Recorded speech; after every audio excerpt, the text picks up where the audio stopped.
Hello student, बेटा आज हमारा आगे टॉपिक स्टार्ट करते हैं। ठीक है, लास्ट जो टॉपिक था means the chapter number first का फर्स्ट टॉपिक था इम्पोर्टेंस ऑफ इंडस्ट्री। ठीक है, हमने लास्ट वीडियो में पढ़ा था कि जो उद्योग है उनका क्या महत्व है। ठीक है, आज हम पढ़ते हैं उद्योगों का महत्व पढ़ा था। Today's topic is factors necessitating direct participation of the state in industrial development. ठीक है, मतलब कि उद्योगों के विकास में क्यों जरूरत पड़ी। ठीक है, डायरेक्ट पार्टिसिपेशन की, किसकी, स्टेट की, मतलब public sector means the government की। ठीक है, या फिर हम बोल सकते हैं क्या रोल था गवर्नमेंट का। ठीक है, जो पब्लिक सेक्टर था उसका क्या रोल था इंडस्ट्रियल डेवलपमेंट में, उद्योगों के विकास में। ठीक है, क्यों जरूरत पड़ी थी। ठीक है, along with the need to develop industry at the epicenter of growth। मैंने आपको बताया था कि जो इंडस्ट्रीज होती हैं वो क्या होती हैं, एपिसेंटर होती हैं ग्रोथ की। The planner and politician also realise that the process of industrialisation could not be left to the market forces of supply and demand. ठीक है, जो हमारे पॉलिटिशियंस थे, राजनीतिक थे, उन्होंने क्या किया, ऑब्जर्व किया। ठीक है, कि हम इंडस्ट्रीज के, कि हम डेवलपमेंट के लिए सिर्फ मार्केट फोर्सेस पे डिपेंड नहीं रह सकते। मीन्स द मार्केट फोर्सेस मतलब डिमांड और सप्लाई पे ही डिपेंड नहीं रह सकते हैं। ठीक है, and also it could not be left to the wisdom of private entrepreneurship. और ना ही जो प्राइवेट सेक्टर है, निजी क्षेत्र है, उस पर सबको छोड़ सकते हैं। ठीक है, कि क्या इसलिए क्या जरूरत थी कि अगर उद्योगों का विकास करना है तो उन्हें खुद अहम भूमिका निभानी होगी, मतलब सरकार को। ठीक है, क्यों उन्हें ऐसा क्यों लगा, क्या जरूरत पड़ी थी भाई। सबसे पहले क्या था, जो प्राइवेट सेक्टर था उन्हें क्या लगा कि प्राइवेट सेक्टर अकेला काम नहीं कर सकता। क्यों, बिकॉज प्राइवेट सेक्टर के पास जो थी लैक ऑफ कैपिटल थी, मतलब पूंजी का अभाव था। ठीक है, आपको पता है जो ब्रिटिश थे वो सब कुछ खत्म कर गए थे, तो इसलिए क्या था, आफ्टर द इंडिपेंडेंस हमें एक बहुत बड़े, एक कहते हैं ना बहुत बड़े बिग पुश धक्के की आवश्यकता थी कि किसी चीज़ को चलाना है तो हम धक्का नहीं मारते। कई बार होता है व्हीकल जाम हो जाता है तो पीछे से धक्का मारते हैं उसे। ठीक है, तो वही चीज़ क्या थी, एक बिग पुश की नीड थी और वो अकेला प्राइवेट सेक्टर नहीं कर सकता था। Industrial development in India needed a big push, एक बहुत बड़े धक्के की जरूरत थी, implying a large amount of capital expenditure. मतलब कौन से बड़े धक्के की, मतलब पूंजी की आवश्यकता। ठीक है, उन्हें पूंजीगत खर्चे की बहुत आवश्यकता थी। ठीक है, at the time of independence, स्वतंत्रता प्राप्ति के समय हमारे यहाँ सिर्फ एक ही इंडस्ट्रियल था, टाटा बिरला। ठीक है, ये जो टाटा एंड बिरला थे इन्हीं के पास सिर्फ सब कुछ था। ठीक है, इन्हीं के पास ही पैसा था और यही तो इंडस्ट्री बहुत डेवलपमेंट थी। The requirement of capital for the countries industrial growth was far beyond the capacity of these industrial houses। ठीक है, कह रहे हैं कि भाई हमारे यहाँ पूंजी की, इंडस्ट्रियल ग्रोथ के लिए पूंजी की इतनी आवश्यकता थी कि जबकि हम जो प्राइवेट सेक्टर था उनके पास उतने पैसे नहीं थे। मतलब जितनी प्राइवेट सेक्टर के पास पैसा तो था, टाटा बिरला हो गए, इनके पास पैसा था, लेकिन इनके पास इतना पैसा नहीं था जितनी जरूरत थी। उससे क्या था, कम था। हमारी जरूरत ज़्यादा थी और पैसा इतना नहीं था। ठीक है, अकॉर्डिंगली इसीलिए बहुत ज़्यादा ज़रूरत हो गई, it become essential for the government, इसलिए बहुत ज़रूरत हो गई गवर्नमेंट के लिए, सरकार के लिए, टू अचीव इंडस्ट्रियल ग्रोथ। ठीक है, कि अगर हमें क्या करना है, उद्योगों का विकास करना है तो किसको लेना पड़ेगा काम अपने हाथ में, प्राइवेट पब्लिक सेक्टर। ठीक है, समझ में आ गया कि पूंजी के अभाव के कारण ही गवर्नमेंट को खुद क्या करना पड़ा, इंडस्ट्रियल और ग्रोथ की तरफ ध्यान देना पड़ा। दूसरा, क्यों जरूरत लगी, लो इन्वेस्टमेंट टू इन्वेस्ट। जो निजी उद्यमी थे ना, प्राइवेट सेक्टर था, उनको प्रेरणा का भी अभाव था। ठीक है, वो मतलब रिस्क नहीं लेना चाहते थे। ठीक है, और आपको पता है कोई भी काम स्टार्ट करते हैं तो रिस्क फैक्टर होता ही है भाई। प्रॉफिट किस पे, आप क्या कर रहे हैं, हमें हमारा बिजनेस मोटिव क्या होता है, प्रॉफिट अर्न करना, और प्रॉफिट किस पे डिपेंड है, रिस्क पे। रिस्क तो लेना होगा, लेकिन उस समय कोई भी रिस्क नहीं लेना चाहता था। The private investors lack investment to invest, उनमें प्रेरणा का भाव था, वो इन्वेस्ट नहीं करना चाहते थे। ठीक है, it was owing to the limited size of the market. और सिर्फ ये क्यों था कि जो मार्केट का साइज था वो नहीं था, मार्केट ज़्यादा नहीं था। ठीक है, limited size of the market was owing to low level of demand. अब जब मार्केट ही नहीं होगा तो डिमांड नहीं थी। ठीक है, लेवल ऑफ डिमांड के कारण क्या था, इनकम भी लोगों की क्या थी, कम थी। अब देखिए एक पूरी प्रोसेस चलती है ना, अगर इनकम कम होगी, लो इनकम नहीं है, आप क्या करोगे, डिमांड भी क्या हो जाएगी, लो हो जाएगी, लो डिमांड। ठीक है, लो डिमांड के कारण क्या होगा, अब पता हो, जब आप मांग ही नहीं करोगे, जो मार्केट का साइज होगा वो भी क्या हो जाएगा, कम हो जाएगा, लिमिटेड साइज ऑफ मार्केट। ठीक है, अब मार्केट ही नहीं होगा तो आप इन्वेस्ट करोगे, इन्वेस्टमेंट भी क्या हो जाएगा, लो इन्वेस्टमेंट। ठीक है, क्योंकि जब सामान ही नहीं बिकेगा कोई पैसा लगाएगा ही नहीं। ठीक है, समझ में आ गया, और इन्वेस्टमेंट ही नहीं होगी तो इनकम भी क्या होती जाएगी, कम होती जाएगी। ठीक है, तो ये पूरी क्या चलती है बेटा, एक चेन चलती है। ठीक है, तो इनकम नहीं होगी तो लोगों डिमांड नहीं करेंगे तो मार्केट कम होता जाएगा, भाई दुकानदार सामान बेचना बंद कर देंगे, वो हट जाएंगे। ठीक है, अब हट जाएंगे तो इन्वेस्टमेंट ही नहीं होगा, और इन्वेस्टमेंट कम होगा तो इनकम ही नहीं होगी। ठीक है, तो इस तरह से ये एक प्रोसेस चलती है। ठीक है, तो इन सबको ठीक करने के लिए क्या जरूरत थी, किसने अपना काम अपने हाथ में लिया, पब्लिक सेक्टर ने, गवर्नमेंट ने। ठीक है, थर्ड वन था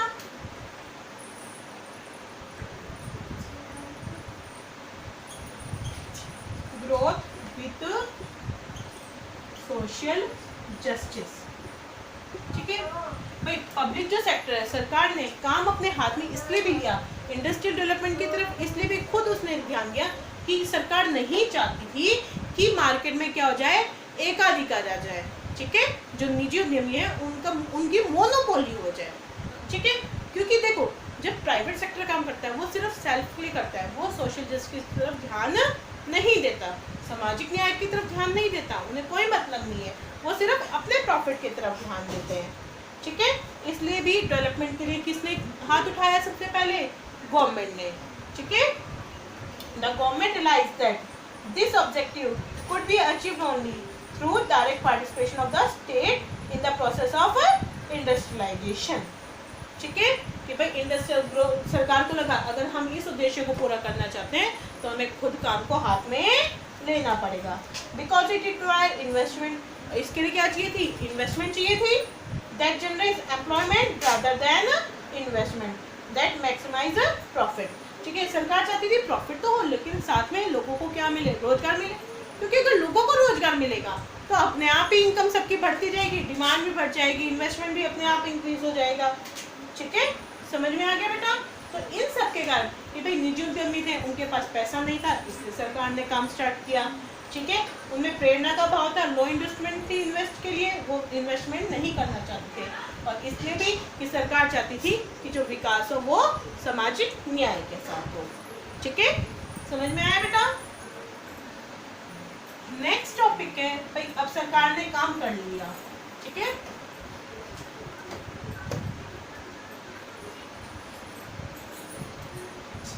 नेक्स्ट है IPR 1956। IPR मतलब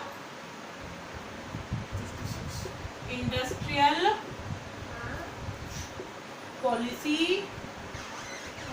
रिजोल्यूशन, औद्योगिक नीति। ठीक है, सॉरी यहाँ 1956 है, 1956। ए डिक्लेरेशन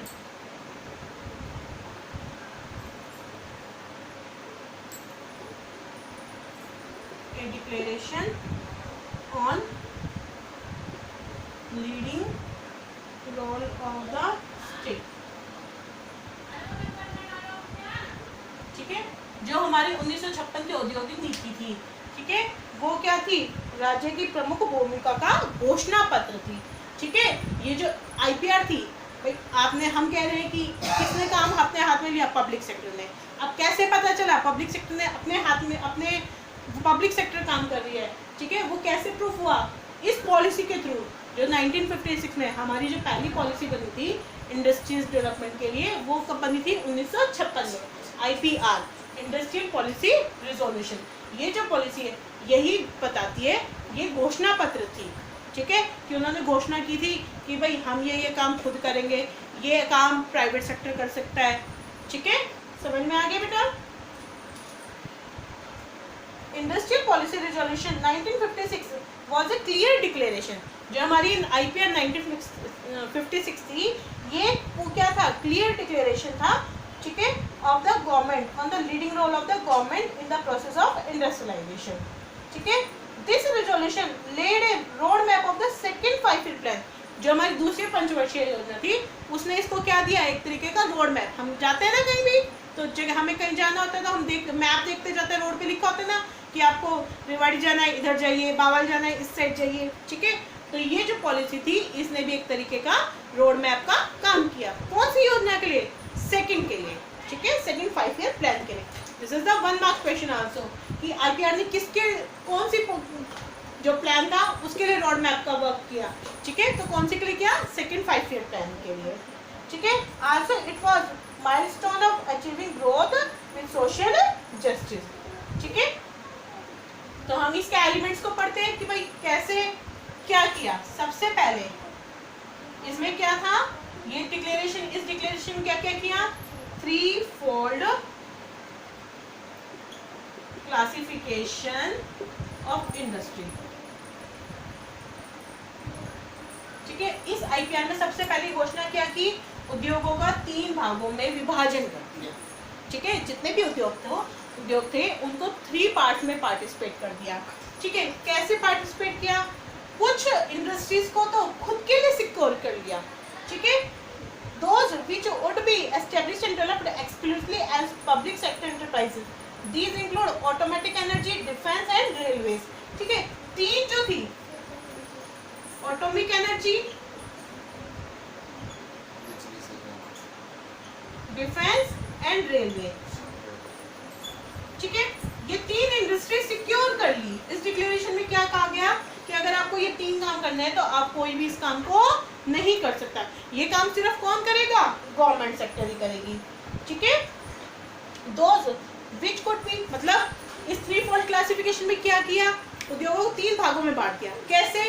कुछ उद्योग तो गवर्नमेंट ने खुद के लिए सिक्योर कर दिए कि और कोई काम नहीं कर सकता, और वो 3 काम कौन थे? Atomic energy, defence and railways, ठीक है. मतलब सिर्फ कौन काम करेगा इस पे? गवर्नमेंट, ठीक है. दूसरे तरह के उद्योग डिस्ट्रीब्यूट कर दिए कि जिसमें क्या था? पब्लिक सेक्टर भी काम कर सकता है, प्राइवेट, दोनों मिलकर काम करेंगे. लेकिन जो प्राइवेट सेक्टर था वो सेकेंडरी रोल निभाएगा. मतलब मालिक तो कौन होगा? पब्लिक सेक्टर ही, लेकिन काम कौन कर सकता है? उनके साथ मिलकर प्राइवेट सेक्टर काम कर सकता है, ठीक है. इनमें थी हमारी जो ये माइनिंग इंडस्ट्रीज होती है ना, खाद्यान्य, ठीक है, माइनिंग इंडस्ट्री, जैसे कोयला वगैरह की खान होती है, ठीक है. इनमें क्या होते हैं? गवर्नमेंट और पब्लिक, गवर्नमेंट भी मीन्स पब्लिक सेक्टर और प्राइवेट सेक्टर दोनों मिलकर काम कर सकते हैं, ठीक है. Those which could be established both as private and public sector enterprise. However, the private sector was to play only a secondary role. इनमें क्या होता है? किसका हक है? पब्लिक सेक्टर का ही हक है इन पे. मालिक कौन है? Public sector. लेकिन इनके साथ मिलके काम कौन करेगा? प्राइवेट सेक्टर मिलके काम कर सकता है, ठीक है. प्राइमरी रोल किसका होगा? पब्लिक सेक्टर का, ठीक है. और इनमें कौन कौन है? फर्टिलाइजर इंडस्ट्री, माइनिंग इंडस्ट्री, ठीक है, जो हमारी फर्टिलाइजर इंडस्ट्रीज होती हैं,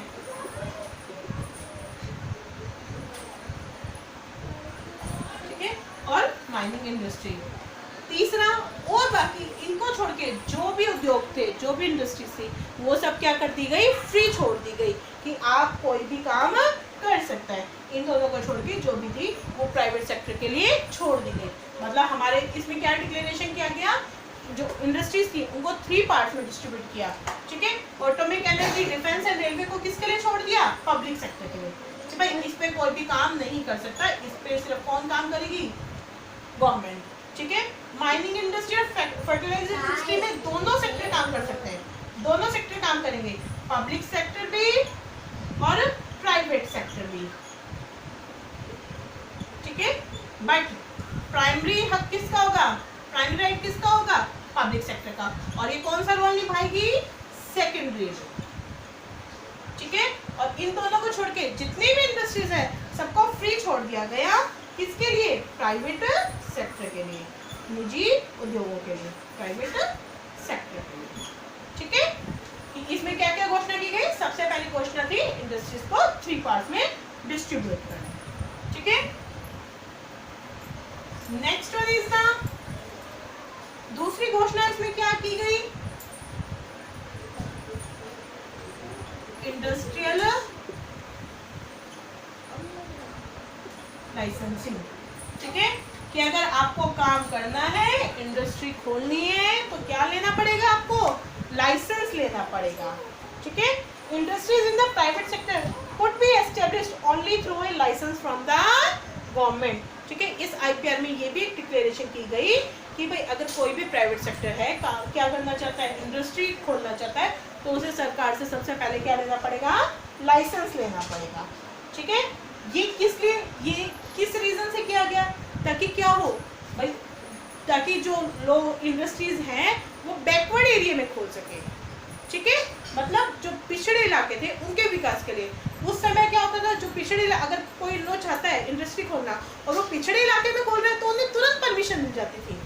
ठीक है, the basic idea of licensing policy was to encourage industry in backward region of the country.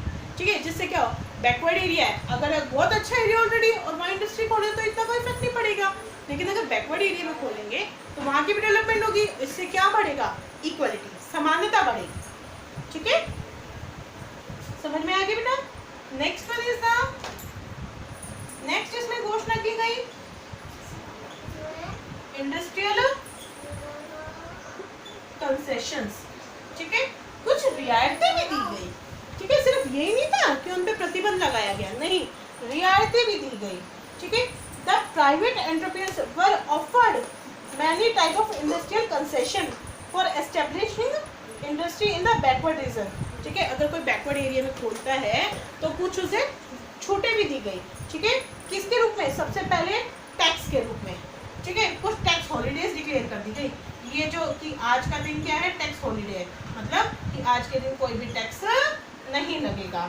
ठीक है, समझ में आ गया। दूसरा, उनको सब्सिडी दी गई। सब्सिडीज किस पे दी गई, पावर सप्लाई पे, मतलब बिजली पे क्या दी गई, कुछ छूटें दी गई। ठीक है, समझ में आया। तो इस इंडस्ट्रियल पॉलिसी रेजोल्यूशन में क्या क्या डिक्लेयर किया गया, इंडस्ट्रीज को 3 पार्ट्स में डिस्ट्रीब्यूट किया गया, उन पे प्रतिबंध लगाए गए, किसके थ्रू, इंडस्ट्रियल लाइसेंसिंग के थ्रू, लेकिन कुछ कंसेशन भी दिए गए, किसके थ्रू, टैक्स हॉलीडेज के थ्रू और सब्सिडीज पावर सप्लाईज के थ्रू। ठीक है, समझ में आ गया बेटा। ये सब क्यों किया गया, ताकि क्या हो सके, इंडस्ट्रियल डेवलपमेंट हो सके। ठीक है, तो इसी के साथ बेटा आज का हमारा टॉपिक कंप्लीट होता है। ठीक है।